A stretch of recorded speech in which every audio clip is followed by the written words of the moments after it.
Thank you, ma'am. Alright, good luck po.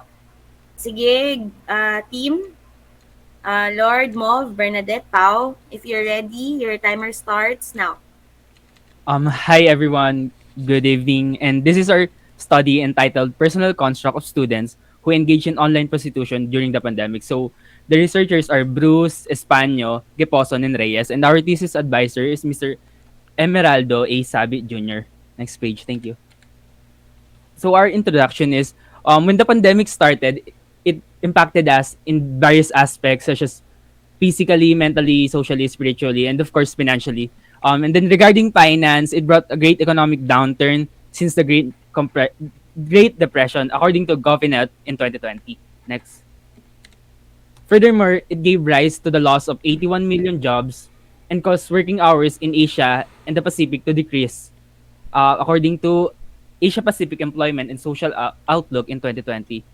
And it also gave rise to people doing online prostitution in order for them to tend to their daily needs in order to survive.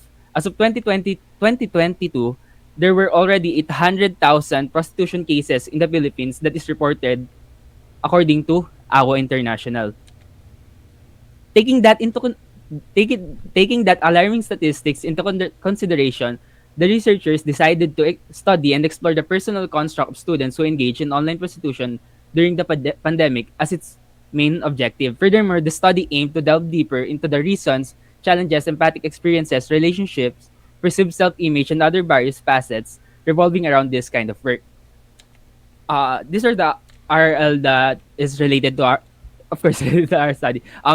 Cebuano teens and adult sex workers, these main reason for engaging in prostitution were due to poverty, lack of parental guidance and support, early exposure to pornography, peer pressure, and unemployment due to inadequate educational attainment, according to Sanchez 2021. Then according to Yasuri 2021, due to the pandemic, sex workers face a lot of challenges such as they're not supported by government and their clients are having concerns about their health because of the COVID-19 virus. With that, it led them to adapt and become more competitive in order to get customers that led them to do online prostitution. In terms of definition of terms, so we already experiencing pandemic, so I don't need to explain that. And let's move on to prostitution. So our participants, mainly college students, are practicing and engaging in sexual activity with other customers in exchange of payments or other things. Next is alter, whereas they create second account to communicate and sell contents in a more covert manner without putting their genuine identity at risk. And next is personal construct, whereas they show their experiences in terms in gathering information, they evaluate it and develop interpretation. We use in our methodology we use qualitative research because we want to learn the life experiences that our participants view, and we use phenomenological design as a way to gather perception that the our participants has experienced it, and we use thematic analysis in terms to themes uh, analyze themes, gather information, and summarize their life experiences. And because of that, we use Colaisi scales in creating thematic map. So we use our three research objectives like experiences, intra and interrelationship, and challenges. So since our thematic map is very long, I will narrow it down. So under experiences, it's financial stress, whereas they are having troubles with money and they have no options in doing work. So they view sex work as valid work. Self-interest, they want to express themselves, and because of that, they are curious in doing online prostitution. Social psychological well-being, like they have aware in uh, having a crisis to oneself if they're having some troubles with elder individuals, scams like that, and they have the responsibility to avoid that. Next is social influence, whereas they include friends influence, in which they find community support and gathering social media. Next thematic map figure is inter and intrapersonal relationship, and under perceived self-image is disgust, self-doubt, worried, childhood experiences, and grow as a person. So it's basically like growth or experiences that a participant has experienced it. Next is poor and healthy relationship with family, and the experience like being restrained or having good relationship with their family members. So next is healthy friendships. They found true friends in gathering secrets and information about their work, and they were getting influenced by other people, like being recommended, using word of the mouth, referrals, and many more. And because of that, they were prioritizing education, like they want to pursue their education more than their work. Next is financial needs, like they focus more on having financial issues like that, and they need they're having some troubles in managing in their financial stability, as a case as prostitution being a side hustle. Next is self-awareness, like under them is trust, distance learning, being scared, role playing, confidentiality, denying accusation, and being afraid of being revealed. Lastly is challenges, and let's narrow down with negative interaction with customers, being insecure, scams, cautious about identity, and traumas. And personal development consists of companionship, financial independence, improving self-esteem, wisdom, pursuing passion, and relieving stress. Next is countermeasurements, whereas they having techniques in avoiding or having good relationship with their customers and community. Lastly is financial stability, if they having a good or having a successful goal in earning money and prioritizing education. In research participants, we gathered 5 college students, consists of three females and 2 males. So, ang criteria namin sa paghanap ng participants is dapat, first of all, college students sila that engage in online prostitution during the pandemic and living in the Philippines. Age dapat nila is 21 to 25 in age, and dapat ginagawa na nila yung online prostitution 2 to 4 years. Next po. Next mo. So, scope and delimitation, the research has 5 participants, 3 female and two male with a minimum age of 21 and maximum age of 25. The the research gathered data on the students, specifically nagfo-focus kami dun sa experiences that led them to online prostitution, information regarding the participant intra and inter relationships, and the challenges they face while engaging in online prostitution. Next po. In data gathering procedure, in order to get a participant, we use different platforms, especially Facebook and Twitter. We also gathered data through multi-referral of our previous participant.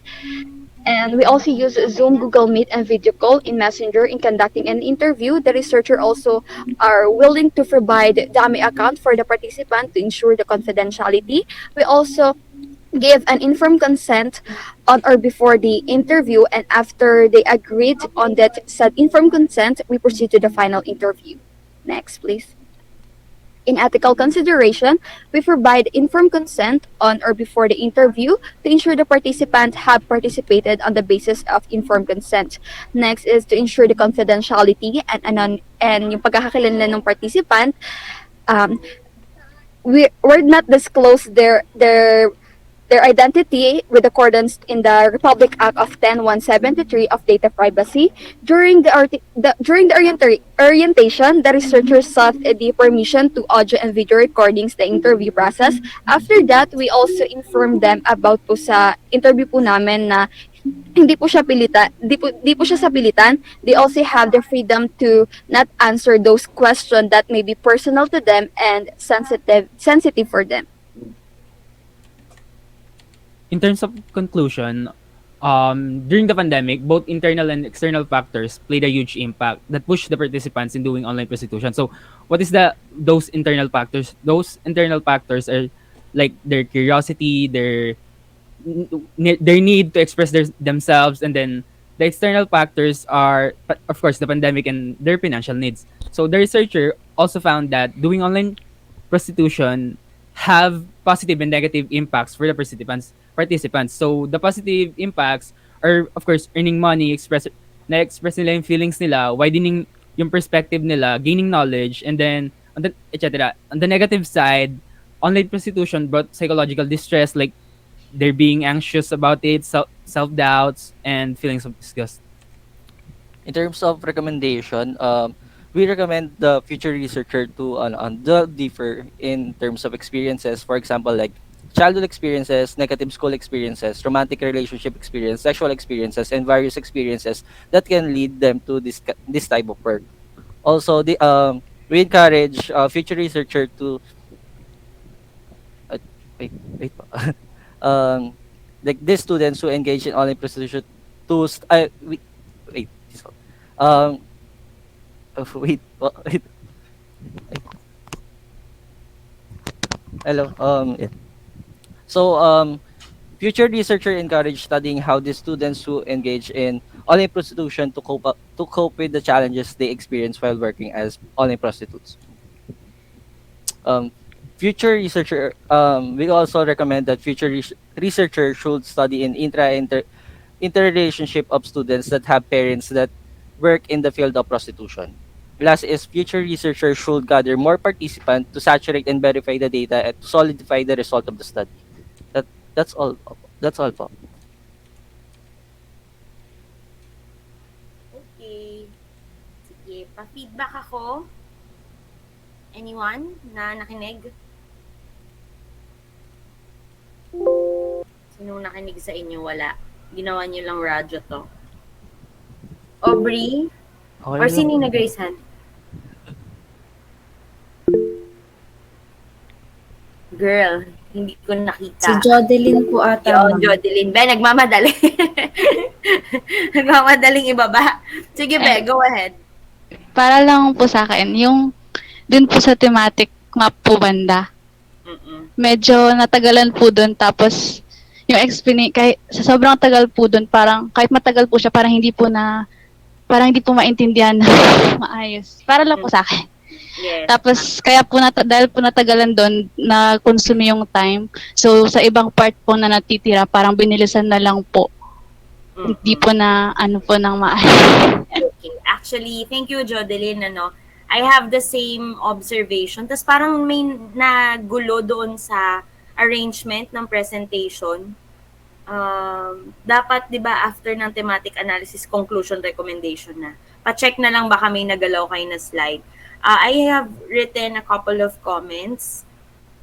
Constructive lang ito Don't read what is written sa screen. I like how Pao have presented yung intro, pero binabasa lang niya. So kung babasahin niyo, wag niyo na ilagay sa screen. Maglagay kayo ng ibang maglagay kayo ng emoji, ng picture. Basta wag yung nasa screen kasi sabihin namin or sa isip ko, binasahan pa kami. Nababasa na naman namin. 'Di ba? So if you do not like to if ayaw nating mangyari yon, just place something on your screen that is not your script. Okay? Next, yung definition of terms, just write the terms that matter na yung paulit-ulit sa paper nyo. Halimbawa, yung pandemic. Huwag nyo na ilagay yun kasi yun naman talaga yung meaning ng pandemic. So and so forth. Pero medyo inililist ko lang kasi baka maisama ko yung comment para sa actual paper. Next, yung research problem nyo doon sa taas ng map, ilagay nyo yon. Same with the observation relating to that. Yung presentation nyo ng map nyo, yung pagpe-present, lagyan nyo ng puso. I mean, para na lang siyang mga category na ang topic nyo ay basahin ko lang yung comment ko, no? Lagyan nyo ng puso yung presentation nyo sa stories ng respondents. Don't just read the presentation where are the stories of the people behind these experiences. Parang ano siya dapat parang ang dating ng ano niya, ng presentation niya ay parang reporter's notebook. Yun yung kagandahan sa sa quali. Pag pine-present nyo siya, hindi lang siya merely numbers na kagaya nung sa quanti. Nasasabihin lang nila there is a significant difference po kasi ganito ganyan, may high level, may low level, ganun lang yung pwede nilang gawin. Where in quali, you can be as creative as you can be. As long as nasasagot ninyo yung mga nasa research question ninyo. Okay? So, same with what Jodeline has said, parang ang may mga table, pero ano na yung nangyari? So, ano nga yung sagot? Ano yung essence ng inyong paper or yung data gathering, yung experience nila, ano yung mga notable doon. So, instead of just showing us yung table, baka pwedeng may maipakita kayo ng mga line or mga narrative nila na nagfi-fit doon sa experience. Halimbawa, sa financial aspect. Sabi nyo, isa yun sa mga experience, di ba? What made them consider doing prostitution? Di ba? So, ikwento nyo yun. What I would want to hear is some of our participants, yung iba po sa kanila dahil sa financial matter, as seen po sa table, ay na-push po sila na gumawa ng ibenta po ang kanilang sarili kung yun yung term ninyo. Tapos, another factor po that made them do that, rather than saying ito po, financial matter, psychological well-being, so on and so forth. Under this po are this and that and this and that. Ikwento nyo, gets yung pagkukwento, Sige Lord. po, ma'am. and Team of Bernadette. Yes, Kuha yes niyo yun. po. Maganda lagyan nyo lang ng puso. Tapos sa data gathering, i-discuss nyo paano nyo particularly talaga sila na-scout. Although ganun din ninyo alam, medyo may idea na rin kayo sa revision nyo, no? Paano nyo nakuha yung ibang participant? Like, di ba na nagko-consult kayo sa akin? Yung mga kinoconsult nyo, ikwento nyo yun doon. Na sinabi nyo na mini-message nyo sila sa Twitter, tapos inintay nyo, sa Twitter, ano yung mini-message nyo, yung detail talaga. Kasi these are mga unusual na mga participants. Kaya kayo pinayagan na konti lang. Tapos, tulong yung presentation. Di ba, nag-overtime kayo. Hindi ko na na-capture kung ilang minutes yon. Tapos, huwag kayong kabahan. Ramdam na ramdam ko yung kaba from here. Especially si Mov. All is well. Yan. Legit naman yung data nyo at you have your data, whatever happens, huwag kayong kabahan. And it will be helpful if you state also, kung nandito po yung mga nag-quali kanina, i-state nyo gaano katagal ang data, yung interview ninyo sa kada participant. Okay? Yes po, ma'am. Yun lang no? Pero may galaw yun, Pero yung pinaka magma-matter talaga ay yung kung paano nyo ikukwento yung buhay ng mga nakausap ninyo. Yan. May isang group na gano'n. Ang galing ng pagkakakwento. Para silang mga creative writers. Although yung approach nila ay very narrative in the sense. Pero you can do that kasi ang ganda rin ang data ninyo. Bigyan nyo ng hustisya yung mga kwento ng mga tao na to. Kasi pinagkatiwala nila sa inyo yung kwento nila. Okay? May question po kayo? Wala naman po, ma'am. Maraming Wala. salamat po. Thank you po, ma'am. Okay. Thank you. Good Ma'am, night. bagong brace daw po kasi si Bruce eh. Nahirapan Totoo? po ako sabihin yung test. Wrong timing naman, be. Sorry po. Ma'am, Sorry. yun daw po kasi yung preparation niya, ma'am eh. She deliver experiences. Para yung ngiti po Hindi, ang yung sakit. bubuhat. Sakto lang po. Ilang araw na ba yan? Halos 5 days na po. Okay lang. Yan yung sumasabit-sabit pa yung ano eh, yung balat, Mga ay yung ano, yung mouth skin mo sa bracket, di ba? opo, opo. Ah, Naka-brace din po si Pao, ayun po yung ano namin, preparation. oh, Ay, wala ah. sige. Sige. Thank you for Salamat that. po. Good luck. See you on Monday. Thank you po, Thank you ma'am. po, ma'am. Bye. Okay, kinig lang kayo kung gusto nyo makinig. Quanti yung sunod eh. Yung last. Sige. Go ahead. Go ahead, girls. Nekon. Pat. Jan. Kita na po, ma'am. Ay, wait lang. Loading siya. Aubrey. Ayan. Sige. Oh, kayo yung fourth advice ko na magmamak. Wait lang. Timer. Sige po, your timer starts now. So, good evening, panels. I'm Jan Marie Nicole Orong, and I would like to introduce my group members, Nikon Ava Nico, Aubrey B. Barawid, Patricia May Arcaskasan, and we are here to present to you our study entitled Willingness Towards Seeking Mental Health Services Across Generation X, Millennials, and Generation Z.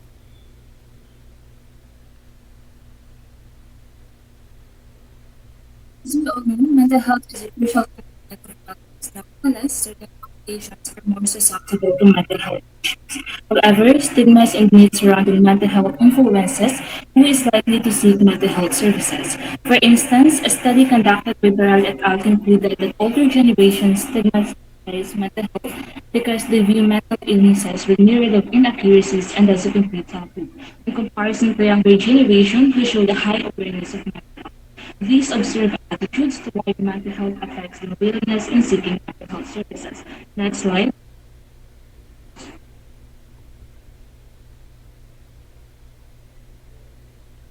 Next slide.